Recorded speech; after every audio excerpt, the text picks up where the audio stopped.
యేసుక్రీస్తు పరిశుద్ధ నామానికి మహిమ కలుగునుగాక. న్యాయం యొక్క సారాంశం అనే అంశాన్ని అధ్యయనం చేద్దాం. యెషయా గ్రంథము 26వ అధ్యాయము 9వ వచనం ప్రకారము, రాత్రివేళ నా ప్రాణము నిన్ను ఆశించుచున్నది, నాలోనున్న ఆత్మ ఆసక్తితో నిన్ను ఆశ్రయించుచున్నది. నీ తీర్పులు లోకమునకు రాగా లోక నివాసులు నీతిని నేర్చుకొందురు. ఒక విషాదకరమైనటువంటి ప్రమాదం, స్నేహితుడి నుండి మోసం లేదా దీర్ఘకాలిక అనారోగ్యం, జీవితం మనపై విసిరే కొన్ని సవాళ్లే వీటి నుండి బయటపడడం అంత తేలికైంది కాదండి.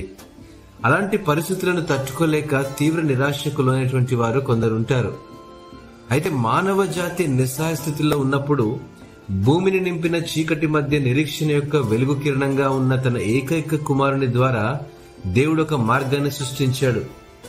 కలువరి శిలువపై యేసు పరిపూర్ణ తీర్పు ఇచ్చాడు మరియు తండ్రైన దేవునికి మరియు మానవ జాతికి మధ్య సంబంధాన్ని కూడా పునరుద్ధరించాడు. ప్రపంచంలో ప్రస్తుతం జరిగేదంతా దేవునికి తెలియదేమో అనుకోద్దండి. ఆయన అల్ఫా ఒమేగా, ఆయనకు అంతం నుండి ఆరంభం కూడా తెలుసు. దేవుడు అన్ని పరిస్థితుల నుండి మనల్ని విడిపించడానికి ఖచ్చితమైన తీర్పును ఆ కలువరి శిలువపై నెరవేర్చాడు. శిలువ ద్వారా ఆయన నీతిని మనకు బోధిస్తున్నాడు. ఇది మనలను ఆయన రాజ్యంలో భాగం చేసిన క్రీస్తుపై ఉన్న నిరీక్షణ మరియు యేసు రెండవ రాకడలో సకల రాజ్యాలను పరిపాలించడానికి ఆయనతో పాటు మనం కూడా రావాలని నిరీక్షణ కలిగి ఉందాము. అట్టి కృప ప్రభు మనందరికీ దయచేయునుగాక. ఆమెన్.